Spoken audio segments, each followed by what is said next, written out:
Yeah, yeah. This is the outline with Kevin Dwayne. Kevin Dwayne. Kevin Dwayne with Kevin Dwayne.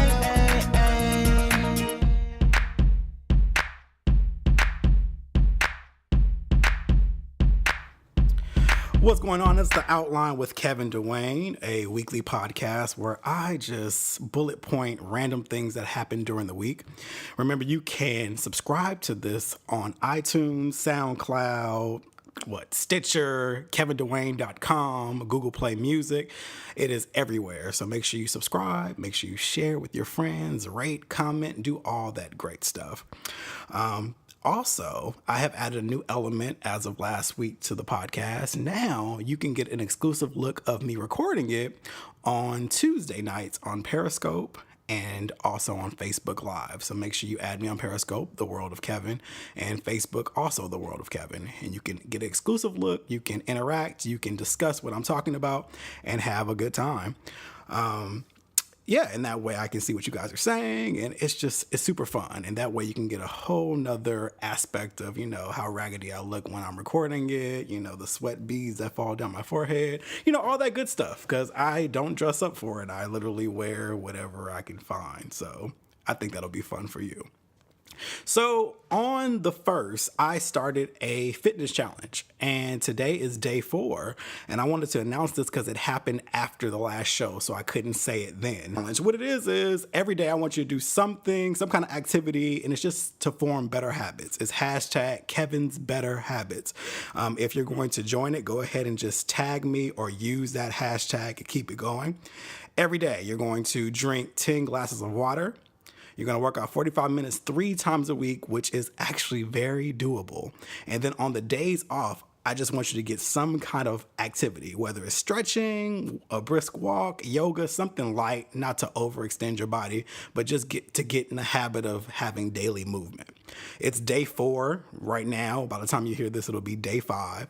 Some people have joined it by using the hashtag, but if you still want to, there's time. And the whole point is just to get into better habits and better health. So please join Kevin's Better Habits for the month of October. And who knows, we can all be fit for the holidays and be good.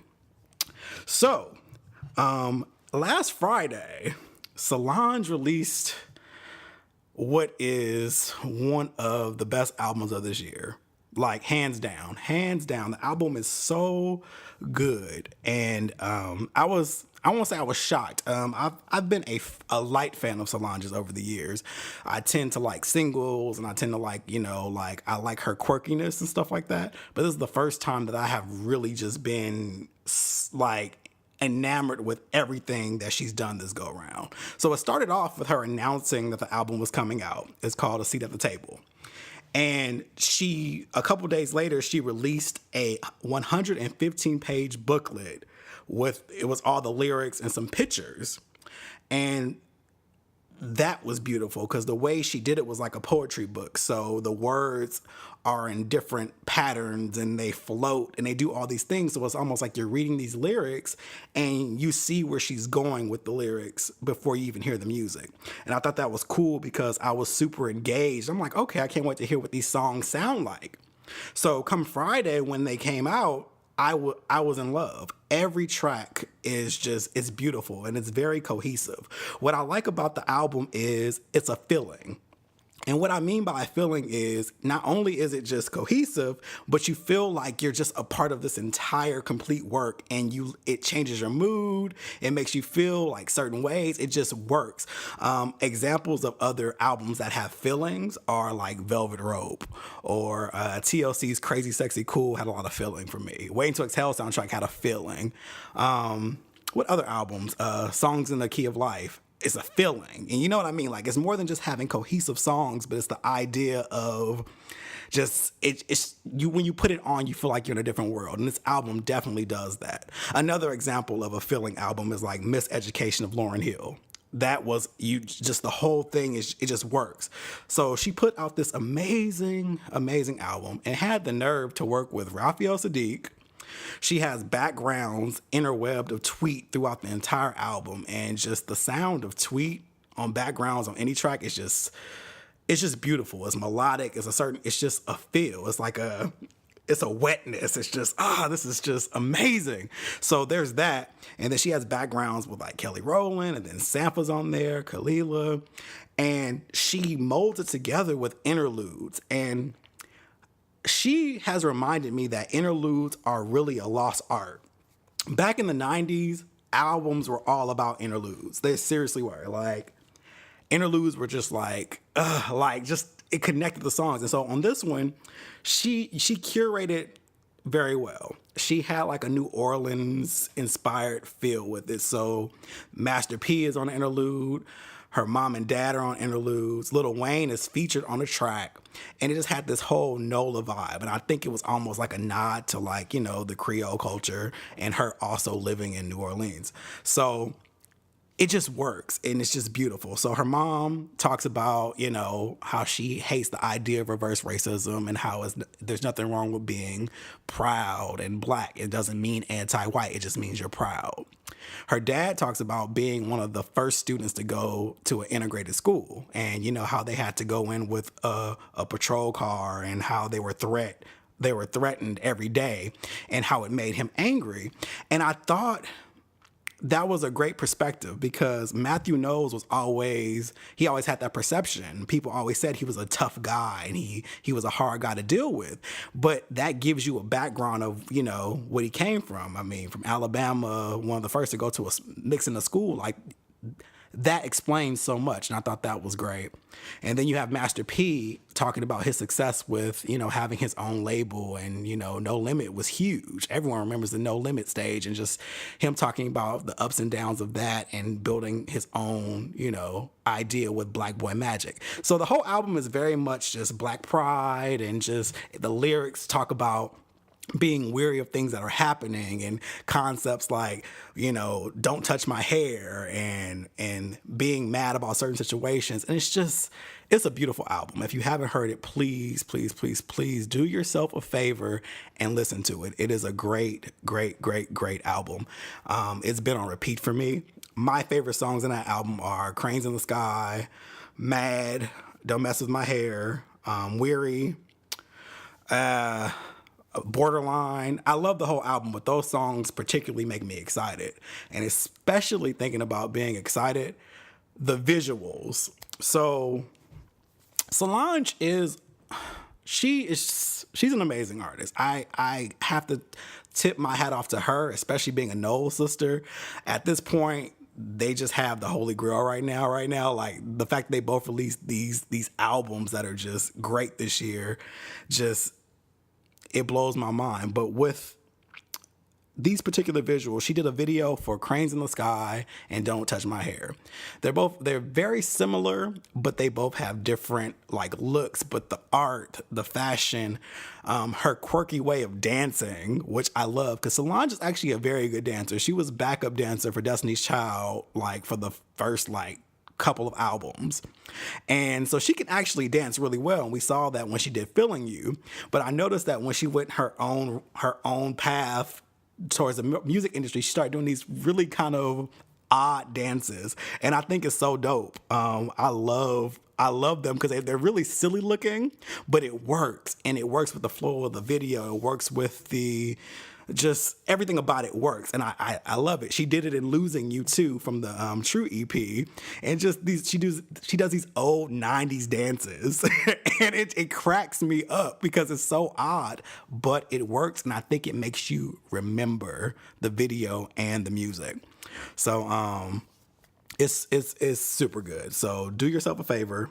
Listen to Solange's new album, A Seat at the Table. You shouldn't be disappointed. If you are, I don't know what to say, but I love it. It's been on repeat, and it's really been the topic of a lot of people's conversations lately. So do yourself a favor and listen to it. Like, please. So another thing that has been on repeat is Issa Rae's new show on HBO called Insecure. I have watched that show 4 times already. Just the pilot episode, because that's all that's available. It's supposed to start this weekend, but on HBO, they have an advanced screening, so you can watch it before. So the second episode is not going to come on until October 16th. The show is so funny. If you're familiar with Issa Rae from Misadventures of Awkward Black Girl on YouTube, it's been around for years. She has a show on HBO. She's super funny and she's awkward and it works for her. And it's just, she does all these freestyle raps and she just says like the corniest things, but it just works well. Her timing is just really great. So the show, instantly I was grabbed by the fact that it's filmed in LA. I'm from LA. So just seeing it open up with palm trees and you see the Forum and you see Inglewood and you see Thomas Jefferson Middle School, I was instantly enamored by that. Like anything LA, I just go up for. So I thought that grabbed me first. And then the music is really good. It's a mixture of popular songs and indie songs. So you have like Kendrick Lamar, but then you'll have like another artist that no one's heard of. And I like that she blended that. The casting is beautiful black people, well melanated. I love that she didn't go the colorism route where it was like, okay, we're gonna have like all like these light skinned people. Like, no, there's a balance, you know. And I love that the lead characters are all brown skinned, and I think that was on purpose, and it's just beautiful. Another thing I caught on to with Insecure is it has a girlfriend's feel. I don't know if any of you have seen the show, but if you have seen it, you'll see that she almost reminds you of Joan Clayton, and her friend kind of reminds me rather of Tony. And it's funny because at the end of the show, she sings the girlfriend's theme song for a second. So I was like, okay, so she knows that we totally get that girlfriend's vibe. But the show's funny. There's some really funny moments that you can repeat and laugh at over and over and over again. It's the scenery's awesome. They go to Maverick Flats, and if you're from Inglewood, you know all about Maverick Flats.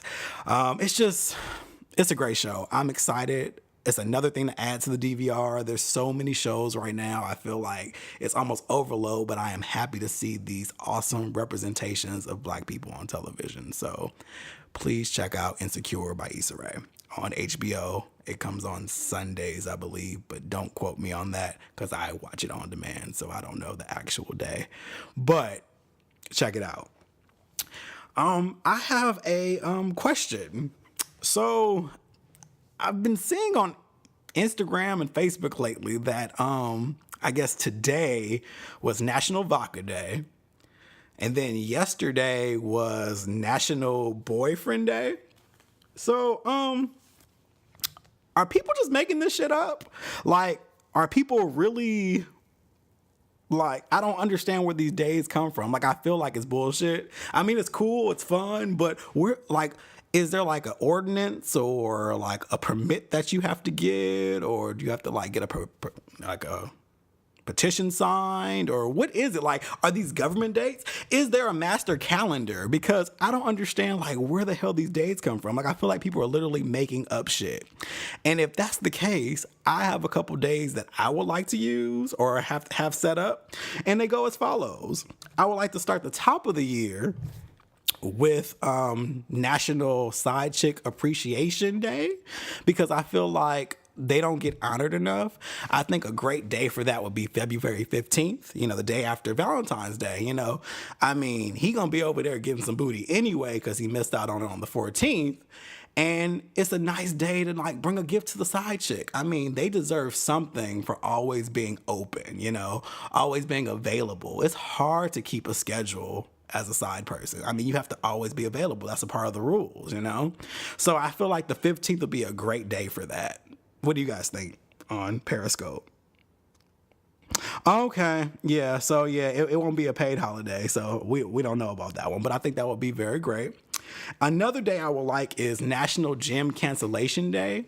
And I figure that would be like in January sometime. Because, you know, for New Year's, everyone says they're going to get fit and they sign up for these crazy ass gym memberships on the 2nd, but right around 20 days is when they kind of be like, you know what, I'm not doing this shit, I was just joking. So I feel like January 20th will be a good day for that, and that's National Gym Cancellation Day.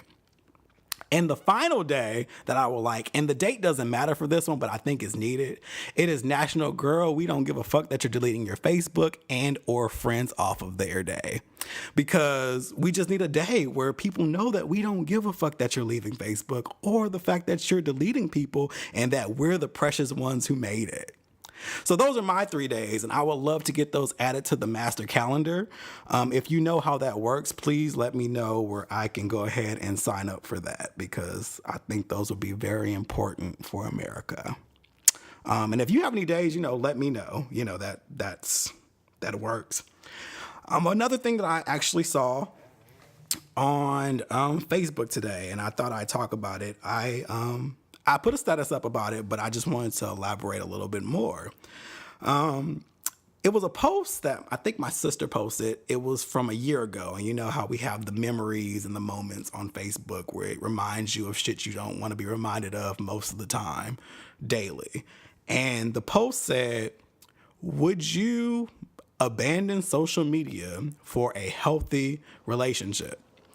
Now, normally I scroll past the stuff and I scroll past, I don't say anything, but I was actually triggered by it this time. I thought it was silly, because I don't think social media and healthy relationships should even be synonymous. I don't think that it's even a needed compromise to have. Like, I feel like it comes down to this. If you're in a relationship, don't put it on social media. And I say that from experience. Half of you guys saw my last relationship all on social media. We learned from that shit. Won't happen again. The next time, it won't be a next time. So keep your relationship off of social media. Don't be passive aggressive on social media. Don't bring your relationship, anything that goes on in your relationship should not be posted on Facebook, Twitter, wherever. Like, keep that shit to yourself. Also, I don't know that you guys should even be friends on social media. I think it leads too much to prying and trying to read between lines that aren't there. It gets really, really messy. And I think you should just keep that away from social media, period. But I don't think that either one of you shouldn't be online for the sake of a healthy relationship. Because if a partner is asking that compromise of you, that comes down to insecurity and lack of trust. I shouldn't have to delete my entire online, what would I call it? My online presence for the sake of a relationship, especially when most of my money comes from online. My livelihood is online. I've built all of this online. I can't abandon it for the sake of this, this happy union or whatever. So, I don't know. That's my thoughts on it. I feel like it's not a needed thing. It comes down to just being open and honest, having trust, talking to one another, and just, knowing what's up.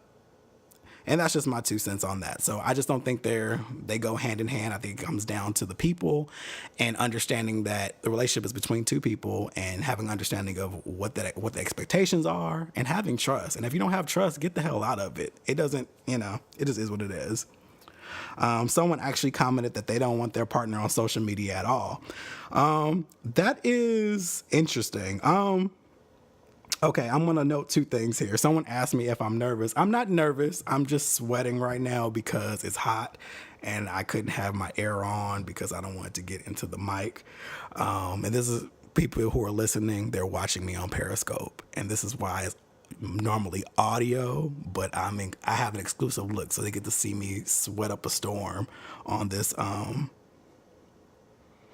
Someone found the National Calendar Day. Awesome.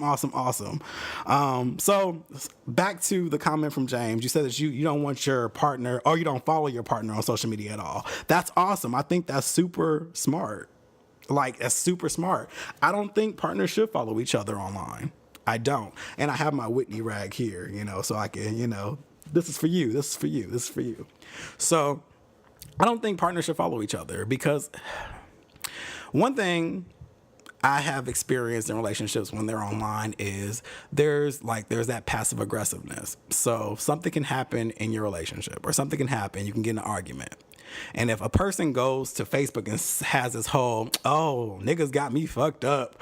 You gonna see, and this, that, and the other. It's like, nigga, I'm in the other room. Like, just come say that shit to me. Like, don't go online and say it. So now you've included this whole idea that something could be going on. In reality, you could have just came to me and told me that's what it was. It's not smart. It's not smart. Like, I don't want to know what my partner's doing all damn day. I want a chance to actually miss them. I want to actually have a chance to have a conversation at the end of the day or whenever. And if you're just watching all damn day, you miss out on that. So, yeah, no bueno. No bueno. You got so to all the listeners there, people are really like concerned about the sweat on my forehead right now. Like, it's literally in every other comment, and I think it's hilarious. Yes, I'm not nervous. I'm just hot. I'm an endomorph. I heat from within, and I melt, and that's just what's happening right now. Like, I promise you, I'm okay. I promise you. I got my Whitney rag right here. We're good.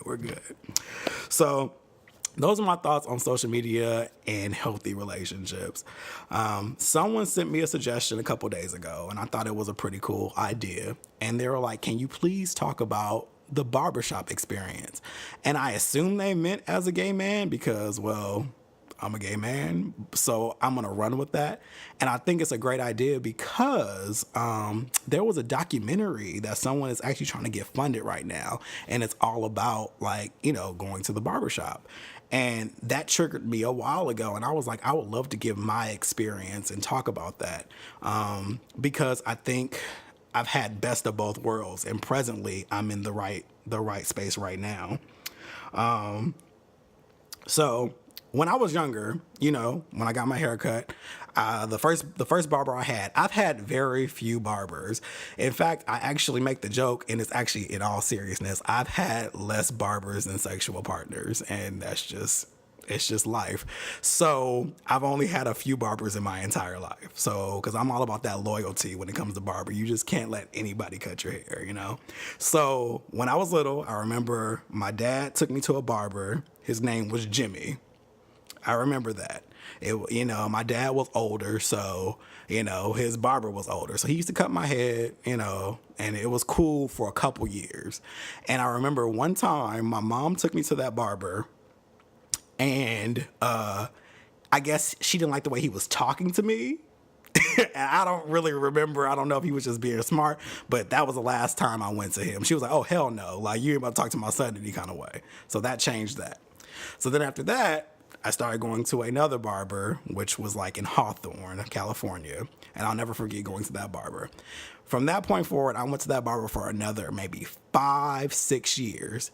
I went there until it was through elementary, it was through middle school, and I believe it was like my sophomore year of high school. And I tried to go there. I had a dance to go to. And I couldn't get an appointment. I was there for like 3 or 4 hours, and this like pissed my parents off because they were like, "You were there all day just sitting there and your hair still isn't cut." So that day I found another barber and I went to him for another 5-6 years. Because I'm telling you, once I find a barber, it just is what it is.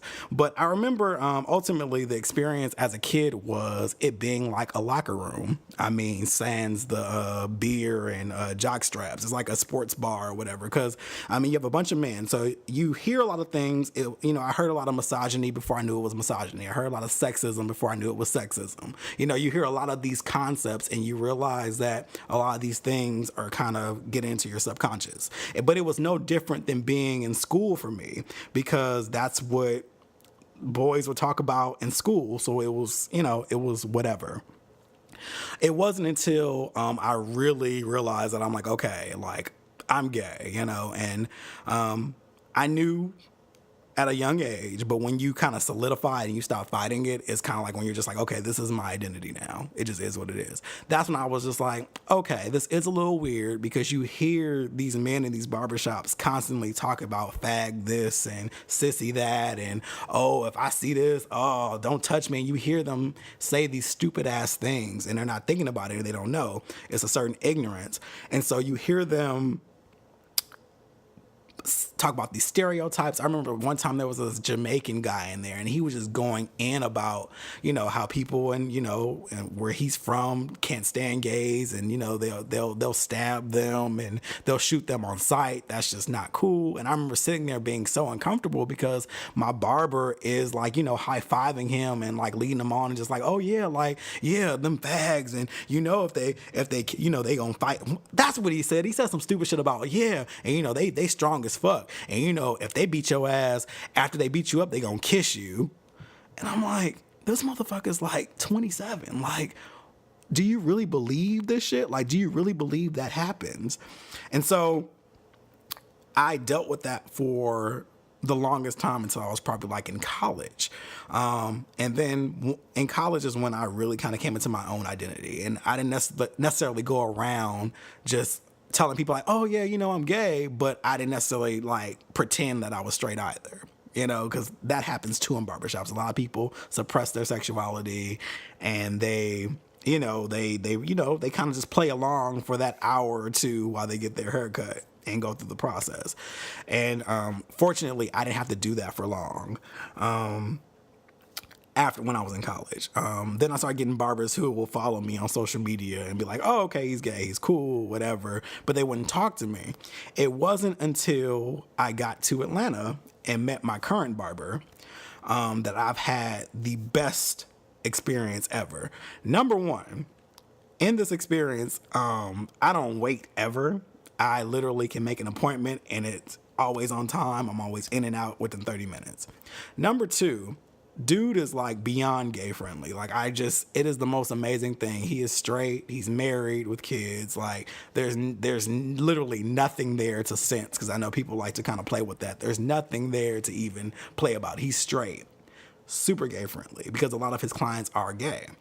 And I don't know, because I go to the J Spot, which is Derek J Salon. I don't know it's because he works with Derek and, you know, he's a celebrity barber, so he's constantly dealing with all type of people, but he's just super cool.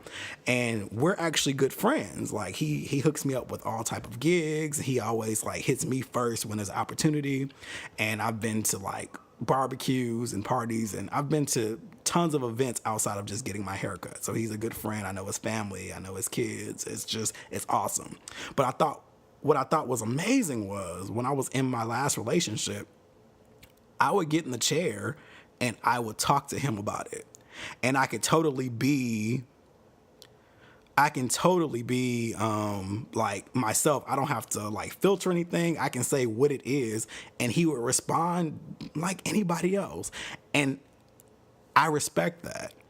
And what really drove it home was when I did the piece earlier this year for Georgia Voice. I did the piece for Georgia Voice, and which is a gay publication, and it was about queer as folk. I told him about it. He's like, dude, I need a copy.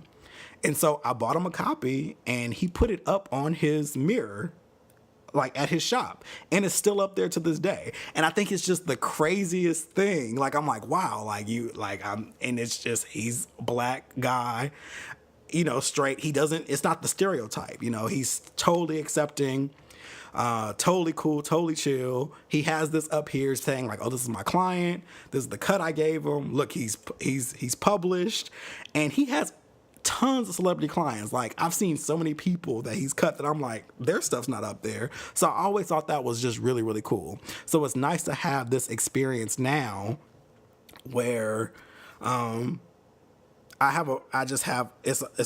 a barber that's just like super cool. I don't have that uncomfortable feeling. I actually have anxiety about if anything ever happened that I couldn't like get my hair cut by him anymore, because he's just like super dope. And if you guys have seen my haircut, you know, it's just like, there's just nothing like it. So the experience has been different for me over the years, but I have experienced in the past, you know, bad barbers, people who make you wait for 6 hours, and, you know, they're always pushing their weight around, and lack of customer service. That drives me crazy, especially when it comes to industries like that and, you know, black businesses and stuff like that. Kind of like, well, you know, I can get clients elsewhere. It's this idea that you can always be replaced and not be appreciated. And to be gay in those environments doesn't make it any better. It actually makes you feel like Like, just really odd. Like, I'm giving you my money. You're disrespecting me. And like, I can't even get my haircut right. And you think about that stuff. So yeah, my experience has been different. I am thankful for my present barber. He's dope, super accepting, super cool. We're actually friends. And I'm glad that someone actually broke the stereotype. I'm laughing now because someone said that they're going to call me via Facebook. I posted earlier that I hate being called on Facebook. Like, I can do without that feature. I don't know why they even created that feature. I mean, I get it because I think it's free calls, but the reception is terrible. It's just annoying because half the time I'm not even on my phone. I'm like on my computer and it's like, oh, you have a call. And I'm like, how the fuck do I answer this? Like, why? This is not Skype. And I'm like, just don't do it. Like, I've had people like call me on Facebook for business and I'm like, don't do that. Like, go to my site, either go use the email there or call me on my phone. I do not want to rely on Facebook to conduct business. I don't even like to I barely like to talk on Facebook Messenger. Like, you have no idea how that works for me. So getting a call just kind of grinds my gears. I'm like, why are you calling me? Especially if you already have my number, like, call me or text me on my actual phone to ensure I get it. Because Facebook is just not a solid source to access me, I don't think. Yeah, just hit me up. And if you don't have my number, it's probably for a good reason. I.e., you never asked for it, or I just don't want you to have it. So don't call me on Facebook, especially if I've never ever talked to you. Half the time, the people who are hitting me up and calling me, I've never talked to in life. Like, it'll literally be like, hey, sexy, which I never know how to respond to that shit because I'm like, don't lead with creepiness. But whatever. I'm like, hello. Ring, ring, ring, ring. Like, why the fuck are you calling me? I just said hello. Shit, don't call me. Like, stop. And so I end up muting them and just moving on. It's too much. It's way too much. Half the time I'm just like, yeah, mute. Don't call me on Facebook. Like, text me. Like, cause there's people who actually have my number who try to call me on Facebook and I purposely do not answer it. Like, I'm not doing this with you today. I can't. I'm sorry. Don't do it. Please don't do it. But back to the barbershop thing. Sorry, I had a tangent because of Facebook. But another thing I like to tell people about barbershops, for all of the men, particularly of the love and hip hop caliber, who have this whole idea, like, people like say, oh, you talk like a bitch, or oh, you gossip like a girl, and all that talking shit, that's for girls. Don't let them fool you. When I tell you men gossip almost more than women in barbershops, that's all they do. And I always think it's funny because you always hear, like, when people argue about, like, Beyonce or Rihanna or something that they find to be remedial. It's no different than them arguing about sports inside of a barbershop. Or they say, oh, you talk too much. They talk about who they fuck. They talk about who their friends are fucking. They talk about girls and whatever diseases they think they have. Like, they talk more than women. Just like, so while women are at the salon talking, they're doing the same thing in the barbershops. Like, trust me, I've been in there several times. Like, they gossip so fucking much. Do not be fooled into believing that talking is only something that women do. Men talk more than women. They just call it different shit. I don't know what they call it, but it's the same shit. They gossip. They talk shit about everybody. They gossip a lot. So I can't do it. Right. Someone on Facebook said, what girl sucks dick in the shop? And they will do that. They kiss and tell. Especially, I've been in places where it's a salon and a barbershop in the same place. Like, the women will be in the back and the men will be in the front. And they do that all the time. Like, women will be walking by and they'll be looking at them and talking about who they slept with and who they cheating on. And it's real shit. Like, do not believe that men don't talk. They talk in sports bars. They talk in barbershops. They talk in games, but they talk. Do not believe the hype. Like, it's real talk. Like, oh my God, they gossip so much. Rape culture, it was big as well. Like, I got to hear a lot of situations where I'm like, what the hell? Like, you know, you just hear them talk about the way they talk about women, and it's like literally hearing like the first 3 Snoop Dogg albums when he was like really just misogynistic. Like everything was like suck a dick, lick my balls. And it was very much like that in some of my barbershops. Not my current one. They don't play that at the J Spot. But a couple barbershops ago, yeah, like I remember one dude who was just, he had this weird ass analogy about women and sex, and I thought it was very rapey, weird, and odd. And I guess a woman was asking him to like you know, court her, like take me out and, you know, do this, and it came down to like, oh, well, you need to just be giving me the pussy anyway. And I'm just like, okay. And he was all like, and you know, and if I'm paying for it, then I want it my way. I want it not to be wet when I fuck it. And I'm just like, what are you talking about? And then I realized, first of all, he was ignorant as fuck. Oh, he was such a thug. He was a thug ass nigga, but he can give a mean fade though. Oh, he can give a mean fag, but he was thugged out. Like he bought his pit bulls to the goddamn shop every day, scaring the fuck out of everybody there.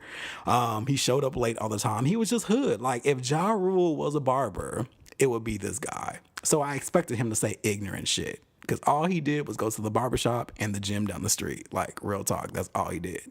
So basically what he was saying is if he had to court a woman and i.e., you know, pay for her, then he would want to have sex with her his way. Number one, she's not a prostitute. Number two, what the fuck? Like, and just the whole idea was that it's supposed to be expected and that she couldn't get pleasure from it. It had to be his. It was just worse than DMX. It was terrible. Like just the things he said were just crazy. And so I dealt with that halfway through college, and I think there was a case where he didn't show up for an appointment and I just stopped going to him. I just simply said, I can't do this anymore. And I started going to a barbershop near where I was working at the time, and it worked out well. It worked out very well.